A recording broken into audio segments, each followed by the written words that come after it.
ಬೆಂಗಳೂರನ್ನ ವಿಭಜಿಸುವ ವರದಿಗೆ ಸಂಪುಟ ಅನುಮೋದನೆಯನ್ನ ಕೊಟ್ಟಿದೆ. ಇದೀಗ ಬಂದ ಸುದ್ದಿ. ಬೆಂಗಳೂರನ್ನ ವಿಭಜಿಸುವಂತಹ ವರದಿಗೆ ಸಂಪುಟ ಅನುಮೋದನೆ ಕೊಟ್ಟಿದೆ. ಬಿಎಸ್ ಪಾಟೀಲ್ ಸಮಿತಿಯ ವರದಿಗೆ ಸಂಪುಟ ಅನುಮೋದನೆಯನ್ನ ನೀಡಿದೆ. ಬಿಬಿಎಂಪಿ ಸುಧಾರಣಾ ಸಮಿತಿ ಅಧ್ಯಕ್ಷರಾಗಿದ್ದರು ಬಿಎಸ್ ಪಾಟೀಲ್.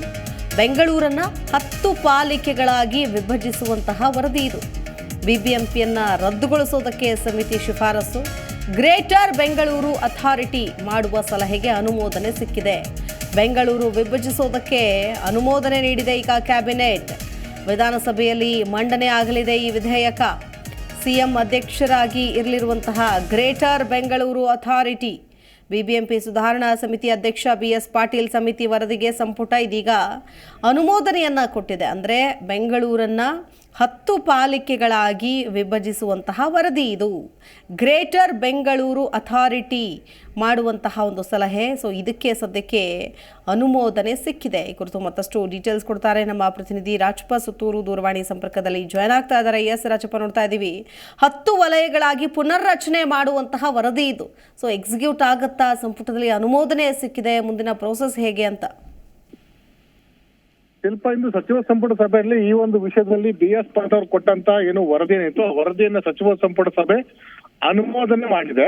ಆದ್ರೆ ಇದರಲ್ಲಿ ಸರ್ಕಾರ ಇನ್ನೂ ಸಹ ಇದನ್ನ ಬಿಲ್ನ ವಿಧೇಯಕ ಮಂಡಿಸಬೇಕು ತೀರ್ಮಾನ ಕೈಗೊಂಡಿಲ್ಲ. ಯಾಕಂತಂದ್ರೆ ಈ ಒಂದು ವಿಧೇಯಕ ಆಗ್ಲೇ ಬಿಬಿಎಂಪಿ ವಿಭಜನಾ ವಿಧೇಯಕ ಸುಪ್ರೀಂ ಕೋರ್ಟ್ ಮುಂದೆ ವಿಚಾರಣೆಯಲ್ಲಿ ಬಾಕಿ ಇರುವ ಕಾರಣಕ್ಕೋಸ್ಕರ ಈ ಒಂದು ವಿಧೇಯಕವನ್ನ ಸರ್ಕಾರ ಇನ್ನೂ ಮಂಡಿಸಿಲ್ಲ. ಕೇವಲ ಬಿಎಸ್ ಪಾಟೀಲ್ ಕೊಟ್ಟಂತಹ ಬಿಬಿಎಂಪಿ ಸುಧಾರಣಾ ಸಮಿತಿ ವರದಿಯನ್ನ ಸಚಿವ ಸಂಪುಟ ಸಭೆ ಅನುಮೋದನೆ ಪಡ್ಕೊಂಡಿದೆ. ಈ ಒಂದು ಅನುಮೋದನೆಯಲ್ಲಿ ಅಂದ್ರೆ ಈ ಒಂದು ವರದಿಯಲ್ಲಿ ಏನಿತ್ತು ಅಂತ ಅನ್ನೋದನ್ನ ನಾವು ಉಲ್ಲೇಖ ಮಾಡ್ತಾ ಇದ್ದೇವೆ. ಆ ಒಂದು ವರದಿಯಲ್ಲಿ ಗ್ರೇಟರ್ ಬೆಂಗಳೂರು ಪ್ರಾಧಿಕಾರ ರಚನೆ ಮಾಡುವಂತದ್ದು, ಅಂದ್ರೆ ಬೆಂಗಳೂರಿನ ಗ್ರೇಟರ್ ಬೆಂಗಳೂರು ಅನ್ನೋದು ಬೆಂಗಳೂರು ಪೂರ್ವ, ಪಶ್ಚಿಮ, ಉತ್ತರ ಮತ್ತು ದಕ್ಷಿಣ ವಲಯ, ಅದೇ ರೀತಿ ಕೇಂದ್ರ ಬೆಂಗಳೂರು, ಗ್ರೇಟರ್ ಬೆಂಗಳೂರು ಕೇಂದ್ರ ಬೆಂಗಳೂರಿಗೆ ಬರ್ತದೆ. ಉಳಿದಂತ 4 ವಲಯಗಳನ್ನ ಮಾಡುವಂತದ್ದು ಮತ್ತು ಬೆಂಗಳೂರಿನ ಒಟ್ಟು 1500 ಕಿಲೋಮೀಟರ್ಗೆ 700 ಕಿಲೋಮೀಟರ್ ವ್ಯಾಪ್ತಿಗೆ ಬೆಂಗಳೂರಿನಲ್ಲಿ ಬಿಬಿಎಂಪಿ ಇದೆ. ಆ ಒಂದು ವ್ಯಾಪ್ತಿಯನ್ನ ಇನ್ನಷ್ಟು ವಿಸ್ತರಣೆ ಮಾಡುವಂತದ್ದು. ಈಗೇನು ಈಗಾಗಲೇ ಡಿ.ಕೆ. ಶಿವಕುಮಾರ್ ಉಲ್ಲೇಖ ಮಾಡಿದಂತೆ ರಾಮನಗರ ಜಿಲ್ಲೆಯನ್ನ ಬೆಂಗಳೂರು ದಕ್ಷಿಣ ಕ್ಷೇತ್ರವನ್ನು ಮಾಡುವಂತದ್ದು ಏನಿದೆ ಆ ರೀತಿ ಮಾಡುವಂತದ್ದು. ಯಲಹಂಕ, ಯಶವಂತಪುರ ಇರ್ಬೋದು, ರಾಮನಗರ, ಅದೇ ರೀತಿ ಬೇರೆ ಬೇರೆ ಒಂದು ಪ್ರದೇಶವನ್ನು ಸೇರಿಸಿ ಅದನ್ನ ಬೆಂಗಳೂರು ದಕ್ಷಿಣ ಅಂತಾನೆ ಮಾಡುವಂತ ಒಂದು ಪ್ರಸ್ತಾವನೆ ಏನಿತ್ತು ಆ ಪ್ರಸ್ತಾವನೆಗೆ ಈ ಒಂದು ಸಚಿವ ಸಂಪುಟ ಸಭೆ ಅನುಮೋದನೆಯನ್ನು ಕೊಟ್ಟಿದೆ. ಆದ್ರೆ ಬಿಲ್ನ ವಿಧೇಯಕವನ್ನು ಇನ್ನೂ ಸಹ ಚರ್ಚೆಗೆ ಬಂದಿಲ್ಲ ಅಥವಾ ವಿಧೇಯಕನ ಮಾಡೋದ್ ಬಗ್ಗೆ ಇನ್ನೂ ಯಾವುದೋ ತೀರ್ಮಾನ ಆಗಿಲ್ಲ. ಯಾಕಂದ್ರೆ ಈಗಾಗಲೇ ಈ ಒಂದು ಬಿಬಿಎಂಪಿ ವಿಭಜನೆ ವಿಧೇಯಕ ಸುಪ್ರೀಂ ಕೋರ್ಟ್ ಮುಂದೆ ಇನ್ನೂ ಸಹ ವಿಚಾರಣೆ ಹಂತದಲ್ಲಿದೆ. ಹಾಗಾಗಿ ಆ ಒಂದು ಬಿಲ್ ಅನ್ನೇ ಇಟ್ಕೊಂಡು ಚುನಾವಣೆ ನಡೆಸಬೇಕಾ ಅಥವಾ ಹೊಸ ಬಿಲ್ ಅನ್ನ ಇಟ್ಕೊಂಡು ಮಾಡ್ಬೇಕಂತ ಬಗ್ಗೆ ಇನ್ನೂ ಸರ್ಕಾರ ತೀರ್ಮಾನವನ್ನ ಕೈಗೊಂಡಿಲ್ಲ. ಇನ್ನು ಎರಡನೇ ವಿಷಯ ಅಂತ ಬಿಬಿಎಂಪಿ ಹಂಗಾದ್ರೆ ಬಿಬಿಎಂಪಿ ಹೆಸರು ಹೋಗುತ್ತೆ, ಗ್ರೇಟರ್ ಬೆಂಗಳೂರು ಅಂತ ಹೆಸರು ಇಂಟ್ರೊಡ್ಯೂಸ್ ಮಾಡುವಂತ ಒಂದು ಪರಿಸ್ಥಿತಿ ಬಿಲ್ನ ತಂದ್ರೆ ಇಂಟ್ರೊಡ್ಯೂಸ್ ಮಾಡುವಂತ ಒಂದು ಕೆಲಸ ಆಗತ್ತೆ. ಹೀಗಾಗಿ ರಾಜ್ಯ ಸರ್ಕಾರ ಈ ಒಂದು ಸಂಪುಟ ಸಭೆಗೆ ತೀರ್ಮಾನವನ್ನು ಕೈಗೊಂಡಿರುವಂತದ್ದು ಈ ಮುಂಬರುವಂತಹ ಉಪಚುನಾವಣೆ ಏನು ಚನ್ನಪಟ್ಟಣದ ಉಪಚುನಾವಣೆ ಇದೆ ಆ ಒಂದು ಉಪಚುನಾವಣೆ ದೃಷ್ಟಿಯಲ್ಲಿ ಇಟ್ಕೊಂಡು ಇಂದು ಸಚಿವ ಸಂಪುಟ ಸಭೆಯಲ್ಲಿ ಬಿಎಸ್ ಪಾಟೀಲ್ ಕೊಟ್ಟಂತ ವರದಿಯನ್ನ ಸಂಪುಟ ಅಂಗೀಕಾರ ಮಾಡಿರುವಂತ ತೀರ್ಮಾನವನ್ನ ತೆಗೆದುಕೊಳ್ಳಲಾಗಿದೆ. ಇದು ಸೇರಿದಂತೆ ಒಟ್ಟು ಸುಮಾರು ಒಟ್ಟು 17 ಸಂಬಂಧಪಟ್ಟಂತೆ ಇದು ಸಚಿವ ಸಂಪುಟ ಸಭೆ ನಿರ್ಣಯವನ್ನು ಅಂಗೀಕಾರ ಮಾಡಲಾಗಿದೆ.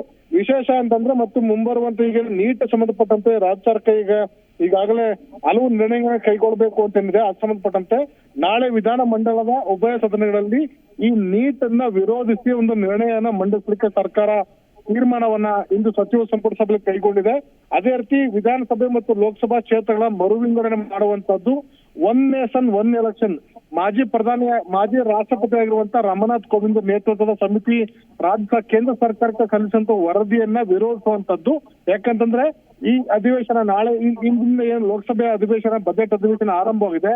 ಆ ಒಂದು ಸಂದರ್ಭದಲ್ಲಿ 1 ನೇಷನ್ 1 ಎಲೆಕ್ಷನ್ ಸಂಬಂಧಪಟ್ಟಂತೆ ವಿಧೇಯಕವನ್ನ ಕೇಂದ್ರ ಸರ್ಕಾರ ಲೋಕಸಭೆಯಲ್ಲಿ ಮಂಡಿಸುವಂತ ಒಂದು ಸಾಧ್ಯತೆ ಇದೆ. ಹೀಗಾಗಿ ಆ ಒಂದು ಮಾಹಿತಿಯನ್ನ ಪಡೆದಿರುವಂತ ರಾಜ್ಯ ಸರ್ಕಾರ ಈ ಒಂದು ವಿಧೇಯಕವನ್ನ ಅಥವಾ ಈ ಒಂದು ನಿರ್ಣಯವನ್ನ ವಿರೋಧಿಸಲಿಕ್ಕೆ ನಾಳೆ ವಿಧಾನಮಂಡಲದ ಉಭಯ ಸದನದಲ್ಲಿ ನಿರ್ಣಯವನ್ನ ಕೈಗೊಳ್ಳಬೇಕು ಅಂತ ತೀರ್ಮಾನವನ್ನು ಸಚಿವ ಸಂಪುಟ ಸಭೆ ತೆಗೆದುಕೊಳ್ಳಲಾಗಿದೆ.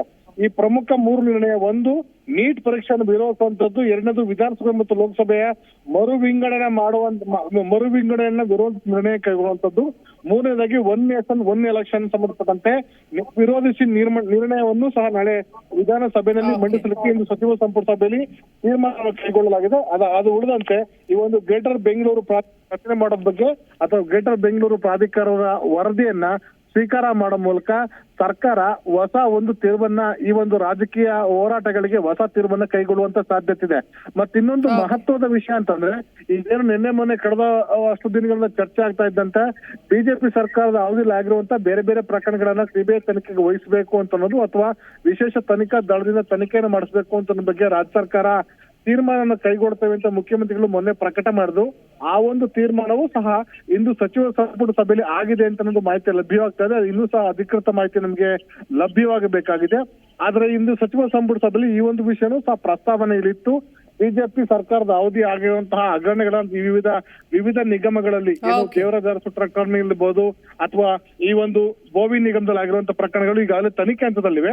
ಇವೆಲ್ಲವನ್ನೂ ಸಹ ಸಿಬಿಐಗೆ ತನಿಖೆ ಕೊಡಬೇಕು ಅಂತ ಚಿಂತನೆಯನ್ನು ರಾಜ್ಯ ಸರ್ಕಾರ ವ್ಯಕ್ತಪಡಿಸುವ ಮೂಲಕ ಬಿಜೆಪಿಗೆ ತಿರುಗೇಟು ಕೊಡುವಂತ ಪ್ರಯತ್ನವನ್ನು ನಡೆಸಿದೆ ಅಂತ ಒಂದು ಮಾಹಿತಿ ಇದೆ.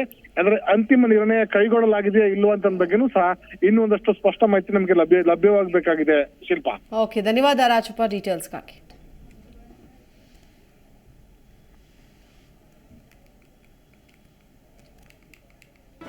ಜಿ ಕನ್ನಡ ನ್ಯೂಸ್ ಈಗ ನಿಮ್ಮ ಮನೆಯಲ್ಲೇ ನೋಡಿ. ಎಲ್ಲ ಕೇಬಲ್ಗಳಲ್ಲಿ ಈಗ ಲಭ್ಯ.